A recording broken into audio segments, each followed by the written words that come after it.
I got sad witnessing kids fail in school and seeing homes turn into battlefields because of the most empowering thing like reading. Because a child is at home, he's dyslexic and he struggles with reading. I know many dyslexic, I'm gonna cry. I know many dyslexic people are brilliant. I believe that if the environment will embrace reading, that it'll open up a world of opportunity and bring peace to the household. First of all, I want to thank Dr. Eric and Dr. Mike and Adele for the opportunity to share today. Can we give them a big applause for all their hard work and all that they do? Before I share dyslexia, a trait of genius, how to unlock the genius mind of the dyslexic child, is it all right if I share my personal story of how I became a dyslexia specialist? Education is my third career. My mom and dad wanted me to go to college. They wanted me to be my mom wanted me to be either a teacher or a nun because she said there was job security there. And I went to UC Santa Barbara, got an English degree, and I was going to be a retail buyer. And after 10 years of being in retail, never achieved that goal, but I went into the industrial industry and I worked at General Dynamics. That's where I met my husband in the technical field. But after we met and fell in love and started our family, I changed careers and got into education. I volunteered in my kids' classrooms. At preschool, I received a certification that allowed me to work in a mental health hospital. And I believe that's where the Lord instilled in my heart a desire to work with children that had some learning challenges. Even though these are the kids that will go after their mom and dad with a knife. But I knew I had to serve with a special population. When my kids were in kinder and first grade, they had a phenomenal teacher who taught them reading, writing, and spelling. And I knew that this teacher was strategically taught how to teach reading. And if she hadn't been trained, she could have set my kids on the wrong trajectory. So that instilled an interest in me to get my teaching credential. I was in 3 different districts before I actually earned my second master's, and it wasn't until then I learned about dyslexia. I was encouraged by my professor at Azusa Pacific University to join the International Dyslexia Association, of which I'm now a board member in the Tri-County branch, and that's when I started learning about music and how music empowers dyslexic children with reading. I learned about Sam Orton and Anna Gillingham, and I learned that if music was used strategically, it would help kids read. So dyslexic kids no longer have to feel stupid and dumb, like they don't have a hope in the future. I bring peace to the home by helping dyslexic children read so that they can unlock their brilliant minds, realize their full potentials, and achieve God's purpose in their lives. The problem is, we weren't born with a reading brain like we were to see and hear. Reading is a man-made thing, but God gave us the brain parts to all work together to help us read. So, as a result, we inherited the printing press in the Industrial Revolution, and 20% of our population fell off feeling dumb and stupid. We used to be a population of learning with hands-on, modeling, practice, and a fifth of our population is dyslexic. So as dyslexic people feel inadequate, they're going to drop out of high school, go into crime, go into prisons. 66% of the prisoners cannot read beyond a 4th grade level. 88% of the juveniles in our juvenile court system are illiterate. And it doesn't have to be that way. So here's how we unlock the genius mind of the dyslexic child. I use the acronym GENIUS because we all know Albert Einstein was dyslexic and he's a genius. And if you didn't know, you do now. And Walt Disney was dyslexic. So G stands for gifts. We all have gifts, and our kids all have gifts. We need to look for those gifts in our kids. Do they like you to read to them? Go ahead and read. Let them build their comprehension. Do they like working in the kitchen, Do they like working outdoors? Do they like working with trucks? Do they like working with Legos? Do they like working alone, or do they like working with other people? So we can see some of their giftedness in these kind of behaviors. When a dyslexic child is reading, they're going to memorize words. That's why it's so important to teach them in a very special way I'm going to show you later on. When they memorize words, those words go to the right side of the brain, which is the side for pictures and music and creativity. And when they're trying to read, often it will stir up anxiety in them. They won't want to raise their hands and volunteer. They'll want to leave the classroom and go to the bathroom and not have a bladder problem. And okay, so the teacher says, oh, the child can read. I'm going to let this child read. So they're going to glance and guess at the words that are not familiar. And they'll get the beginning right, not the ending. So I have a story of a friend named Rook. He's a dyslexic genius, and he's one of the men who leads a marketing group I'm in. He remembers being in the 3rd grade, and he was put in the low reading group. A couple weeks later, he was put in the lower reading group. And another week later, he was put in the lowest reading group. You can imagine how dumb he felt, how insignificant he felt, until a bright teacher had the idea, let's give him this test and see how he scores. It was a gifted test, and he shot up to the top of the list, 100% gifted. So that is a story. We need teachers who are trained to recognize gifts in the kids. E stands for enthusiasm.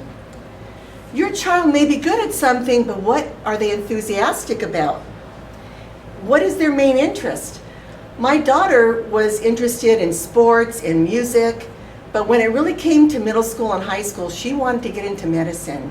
And she actually nursed me in one of my situations, and she said, that's when I knew I was going to be a nurse. My son always liked to watch digger trucks, and he's not dyslexic, but he's working as a crane operator now because it's his interest. We have a gal on our board, Christina, who is a dyslexic veterinarian. She's studying to be a veterinarian. She said when she was little, her mom and dad recognized she liked playing with animals and gave her a lot of pets to play with. And I want to share the story about Jillian Lynn. Back up. Jillian Lynn was a little 3rd grader, and they called her Little Wigglebottom. And her mom was very concerned that she wasn't able to read and took Jillian to the doctors. So this was in the 1930s. So dyslexia is not a new thing. In the 1930s, Jillian went to the doctor, and he told her, I'm going to talk to your mom, I'll be right back. He went outdoors, but he turned the music on in the room, and Jillian began spinning and dancing. And he told her mom, look here. They looked in the window. There's nothing wrong with Jillian. She's just a dancer. You need to have her moving and dancing. So her mom did. Her mom got her involved with dance in the theater, and Jillian was Sleeping Beauty in the Royal Opera House production when she was 20. And when she turned 50, 2 directors came and asked her to be the lead choreographer for Phantom of the Opera and Cats. So Jillian Lynn left a legacy for us, and she passed away a few years ago. When she was 93, she passed away, and that was a couple years ago. What if her mother didn't take an interest in finding out what was enthusiastic, what made her enthusiastic? So then the N stands for neuroscience. Dyslexia is defined as a learning disability where a child cannot read, write, or spell, and it's neurobiological in origin. And I say, to make it easier, the brain can be retrained. So it's neurological in origin, and we can retrain the brain of a dyslexic child. And the child has the inability to read, write, and spell. So in my doctorate research, I learned about Dr. Roger Sperry. He studied the split brain theory on seizure patients. He worked at the left side of the brain and the right side independently, and he said if educators could take this information to the classroom, we would have a breakthrough with word blindedness, which is what it was called early in the 1960s. Well, a woman introduced me to her reading program and how she used music in the left ear. Now imagine a dyslexic person, instead of reading from the left side of the brain, they're reading from the right side of the brain. So the right angular gyrus wants to send kelp instead of clap, farm instead of from, was instead of saw. But what if you send music in the left ear and it's going to cross over to the right side of the brain and give it a job it likes to do? So then we send spelling exercises in the right ear, which are going to cross to the left side of the brain, strengthening that left angular gyrus like Pilates of the brain.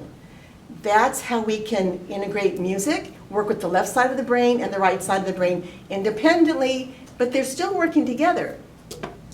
So Dr. Roger Sperry was popular for his split brain theory in the 1960s. 20 years later, he got a Nobel Prize. So can you imagine how a unique approach?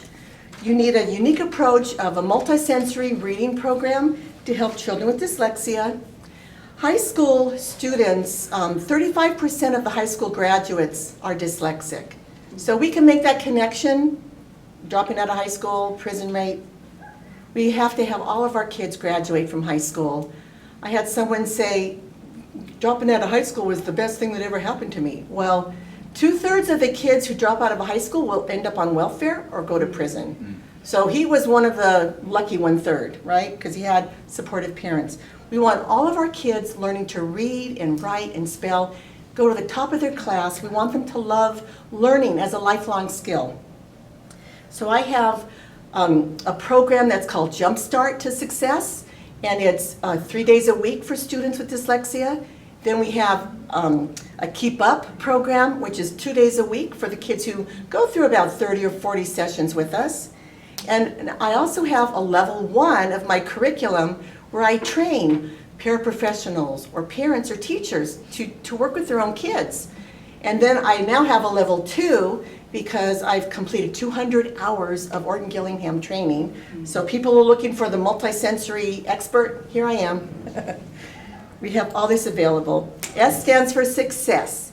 How do you see success? Do you remember taking your children to the library and bringing them home and they'd read over and over again, and you go back the next week and get another set of books? Well, that's not the reality of a child with dyslexia in the home of a dyslexic child. Dyslexic children don't like reading, and 2/3 of those kids who drop out of high school will go into prison.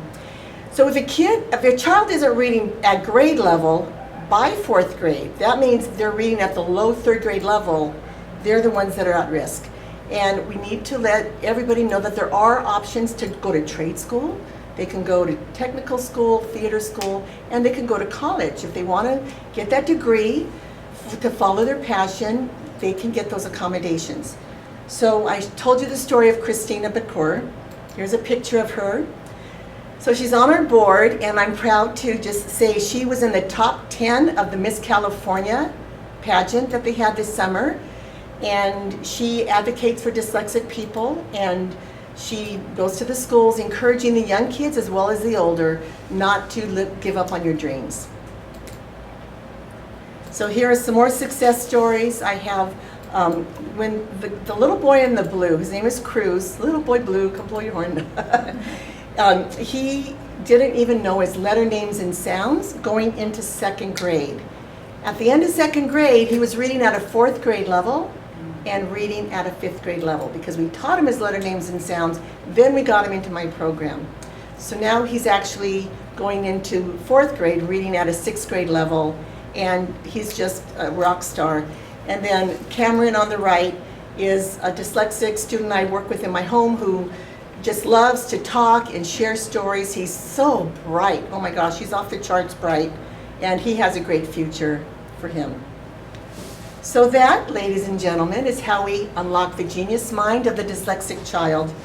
Please email me with your questions, and if what I've shared has encouraged you and inspired you, consider going to our website and purchasing some books for some teachers. We have Dyslexia, Trait of Genius, Prisms of Brilliance, and A Message of Hope. God bless you all. Thank you.